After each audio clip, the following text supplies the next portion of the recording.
Broadcasting from the business capital of the world, this is the Podcast Business News Network. Welcome back, everybody. We're going to talk with somebody that can give you insight. You got questions, she's got answers, and she does that through psychic ability. We'll get with that, and also energy. And I'm a big believer in energy. She also harnesses the power of crystals. Oh, I don't know what that is. Looks like selenite. You are good. You are good. You are 100% correct about that. I've got other stuff here. I don't know what it is. Maybe you could identify it. Let's identify you. Astrid LaRoux joins us here on the program. Welcome back. How you doing? Thank you so much. Thanks for having me. I'm so glad to be back. You guys were amazing to me last time, too. So I want to dig right into the psychic thing. Now, many people have different views of what a psychic is, a psychic medium. How do you define it? Okay. My gifts came to me kind of naturally, like since I was about 8 years old. My mother had these gifts. We are from the Mississippi, Louisiana region where a lot of that is typical, or, you know, a lot of those energies and connecting with spirits, very typical. The difference between a psychic and a psychic medium is a medium is able to talk to transition loved ones that have currently moved on, whether using certain clairs, and those clairs can be a variety of things. The mediumships connect, it's kind of like your frequency meets in the middle with their vibration. So we kind of meet in the middle, and I know that I connect with them through many ways. Clairsentience is one of them. We like to call them goosey bumps, when everything just feels like it's connected and synchronicity. There's claircognizance, which is a knowing. You don't know how you know, but nobody could tell you. It's a knowing of something of some sort. There's claircognizance, which is a smell. It could be your grandma's smell. You know, things of that nature that you know that you've connected. And I also do this thing that is kind of probably odd to some people, but I scribble. I scribble sometimes to get connection. And as my ink gets darker, I know that I've made that connection with that soul. And I do my best to give my some details about what I'm seeing or who I am. But sometimes I get their name right off the bat. And some spirits are actually easier to connect with because they can identify with all the clairs, whereas some new spirits are just learning how to do it with like playwrights or different ways. Now, a regular psychic may not be able to do mediumship. They may be able to just give you guidance and clarity on your past and present and future to help guide you in all areas of your life. But I am able to do both, and I feel so blessed to have it.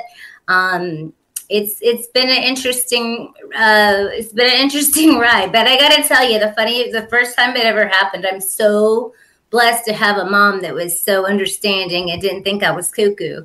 Because, you know, the first time I experienced something, it was deja vu, just the simple deja vu, which is basically like you felt like you've done that before, you know? So what I did is I remember I was playing outside, and I ran inside and asked Mom. You know, I was like, Mom, I was playing and I felt like I did this before. And she's like, oh, that's just deja vu. I get that too. So I was really blessed to have such a supportive mother. I've seen other psychics scribbled, just like you said. I've seen other ones just like play with an earring, you know, and that's how it works for them. I'm just going to say this.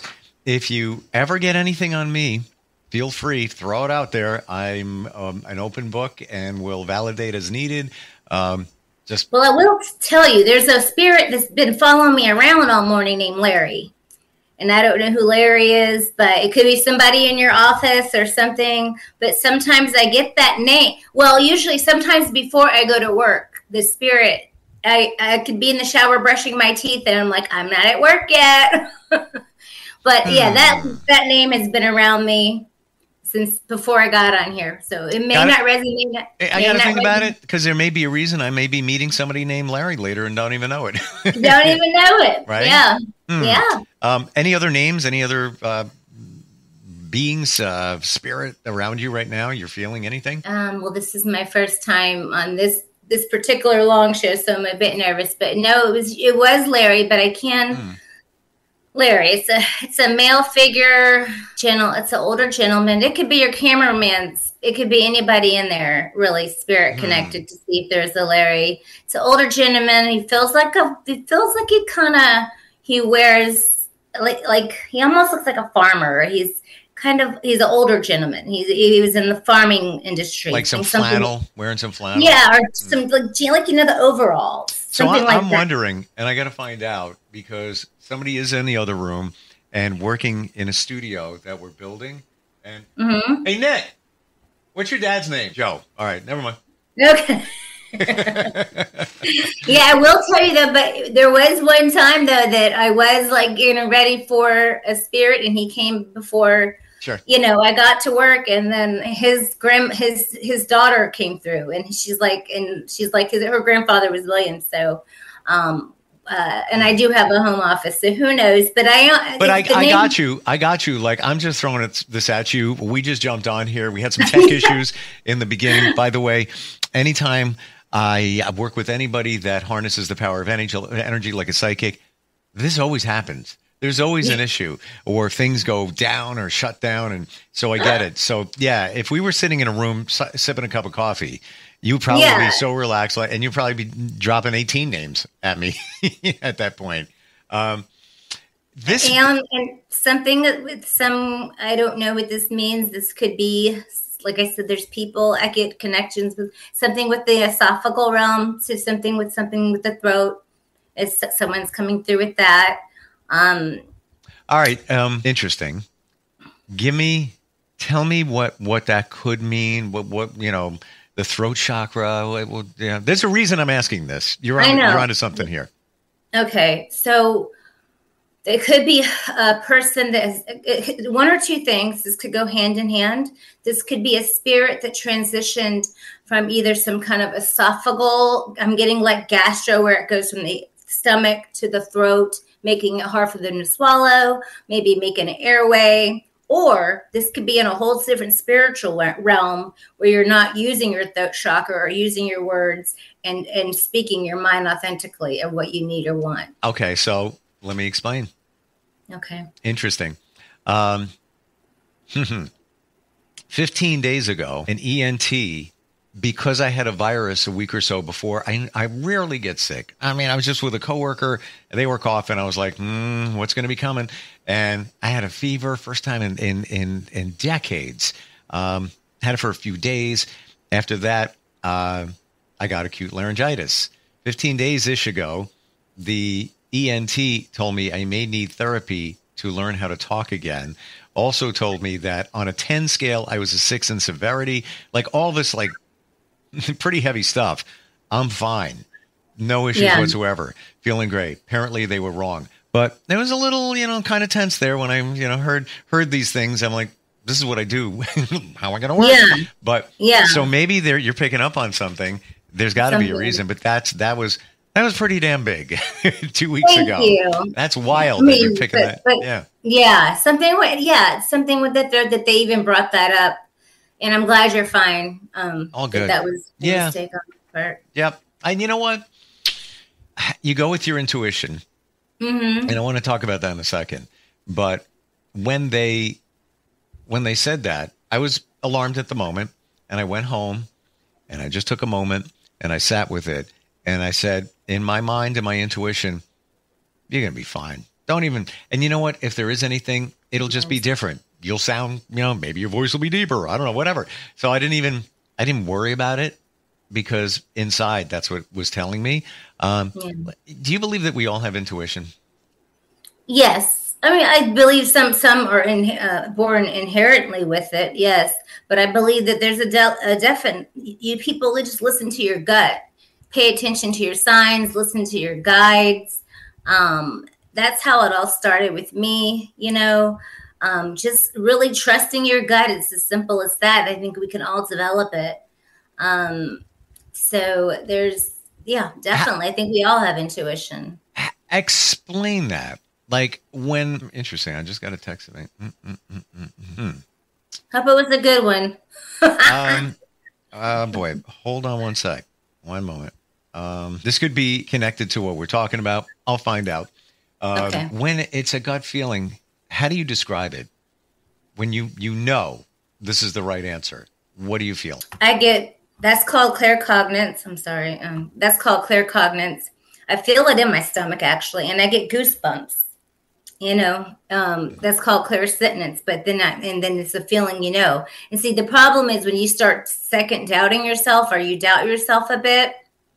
When you start doubting yourself is where you fumble a little bit. You got to trust your first instinct and your first gut feeling. I totally agree with you. And I could look back years and all the times that I went against my gut, I was dreadfully wrong.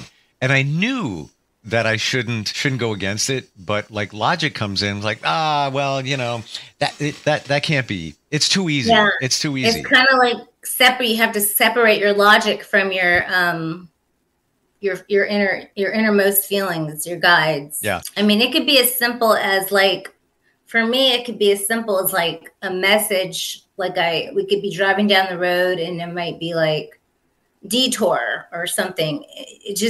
And I could be thinking about, okay, detour. What was I just thinking about when I saw that sign detour? Right. And I pay attention to what was on my mind when I saw that. And that means I might need to go back on a decision I was thinking about and take a detour. That's how I connect with my guides and get it. So it's various different ways, and they all do it differently.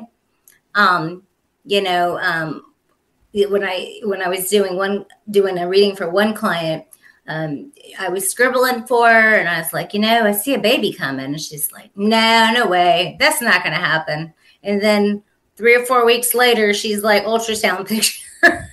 Wow. And she kept my scribble. She kept my little scribble. I thought that was the sweetest thing.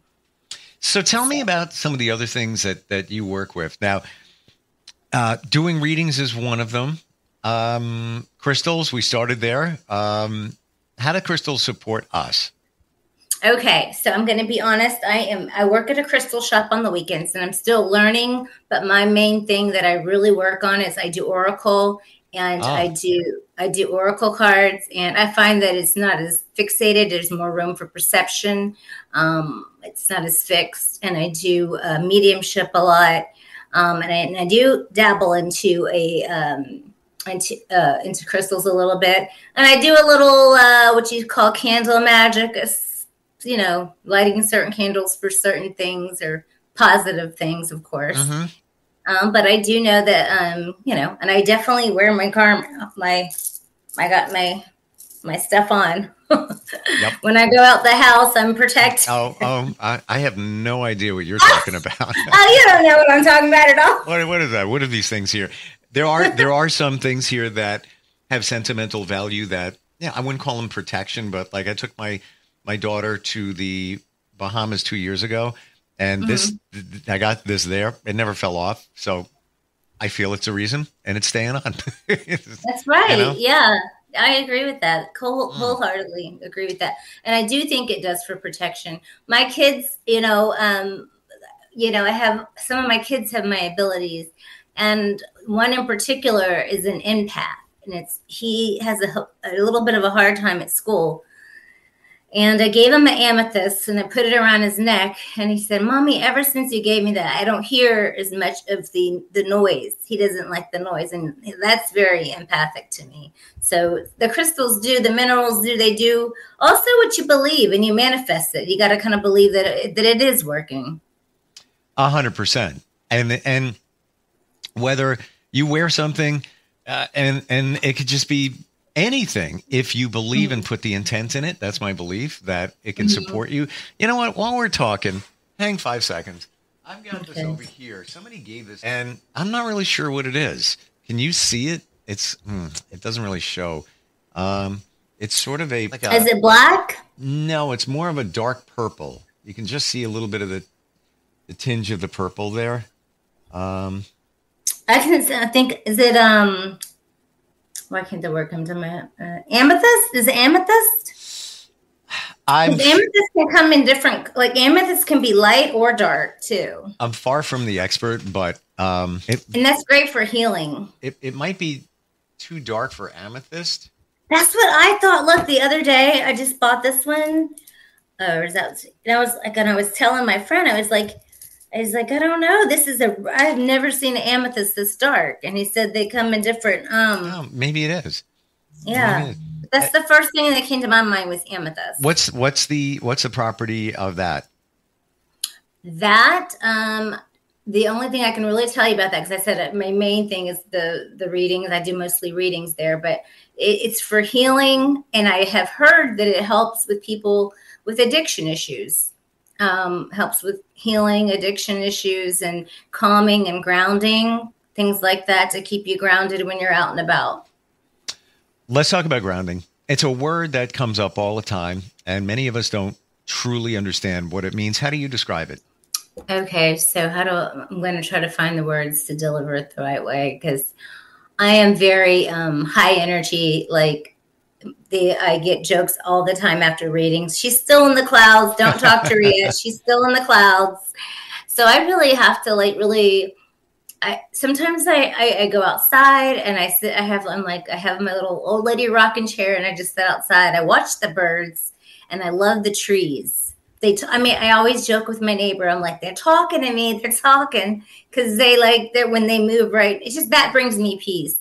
And then sometimes when I walk over there to go talk to him, because he's kind of into this stuff too, and he's learning a lot more since the 70s when he was my age, and we just talk about things like that. And that brings me such peace to be around. Like sometimes they'll flock, like when I walk in the driveway, they'll just all do this thing, and it makes me feel special for some reason. In my journey, I've figured out that grounding, just being outside, makes such a difference. Yeah, mm-hmm. Right? And rain for some reason for me. I'm elemental, and with the electricity, this is why this isn't a surprise that we're having the technical stuff, because they always used to joke around and say, "Move away from the TV, you're messing." I'm not surprised. This happens all the time when it's anybody that has any kind of psychic connection, works in spirit. Mm-hmm. When you get information or a connection, mm-hmm. Are you hearing it?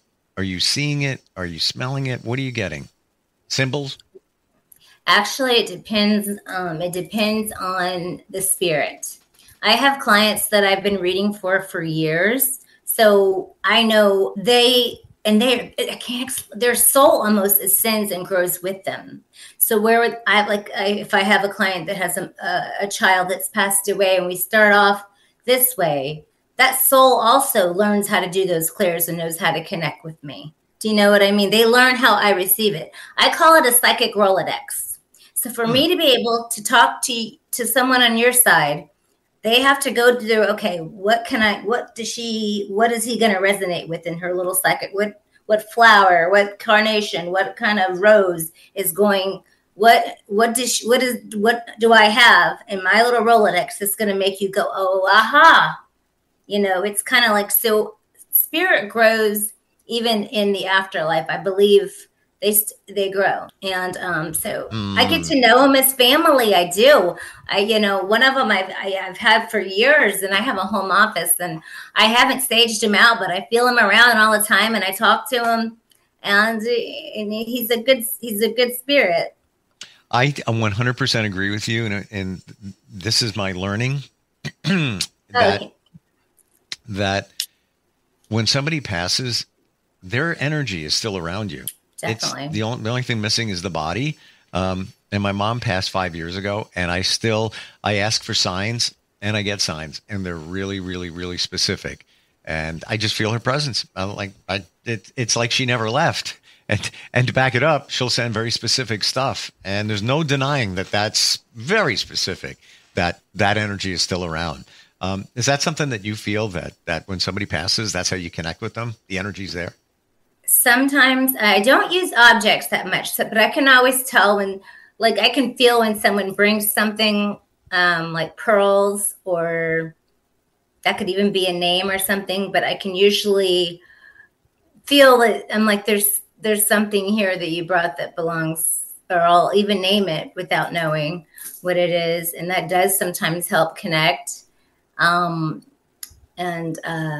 What's the strangest thing that's come through in a reading? Oh, you know what?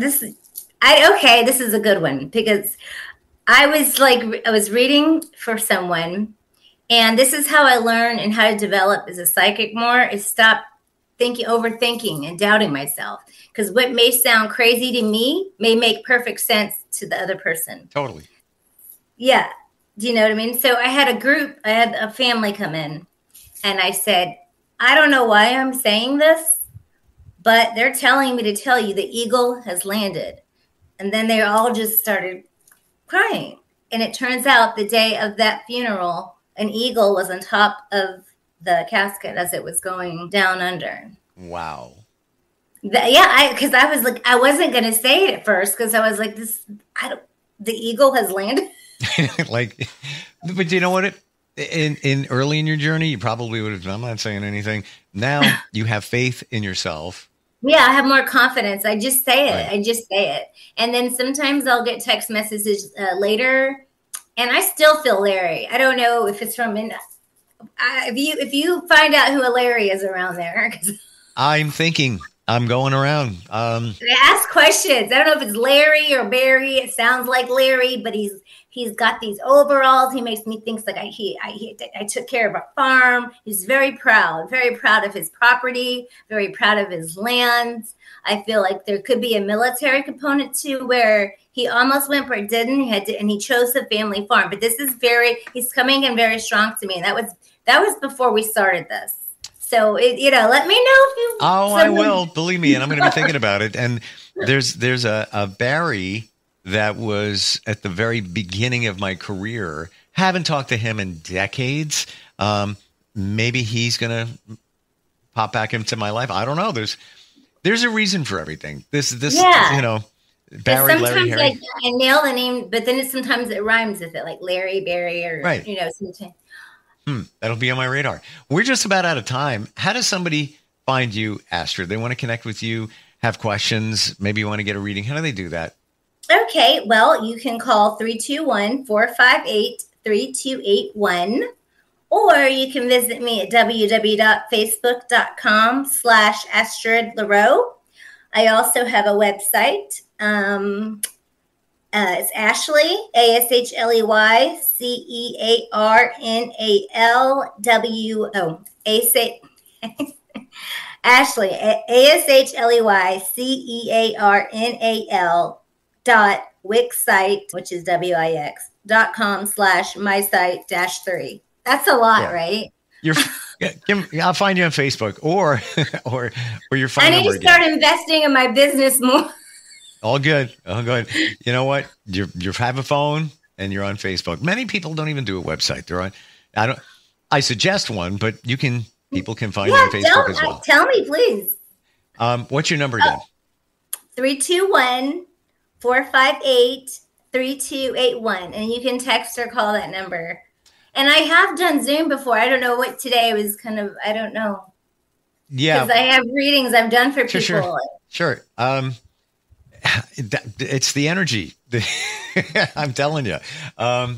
I still haven't figured out the rain part. I love rain. I love the element of rain. I will go sit out there for hours when it rains. I will be calling or texting you when the Larry, Harry, Barry connection. Yeah, comes. when you find him, you let me know because he's following me around today. I don't want to stage him because it seems nice. But thank you for today, and looking forward next time we get together. Okay. I hope so. Thank you for having me. Thank you. Bye.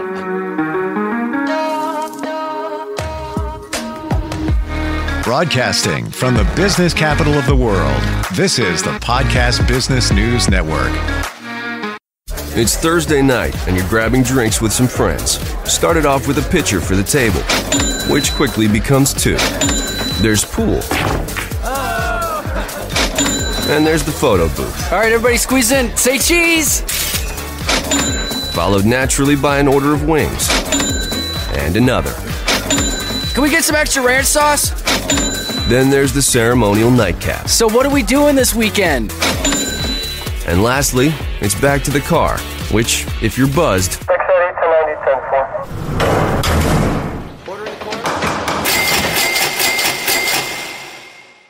could be the most expensive night of your life.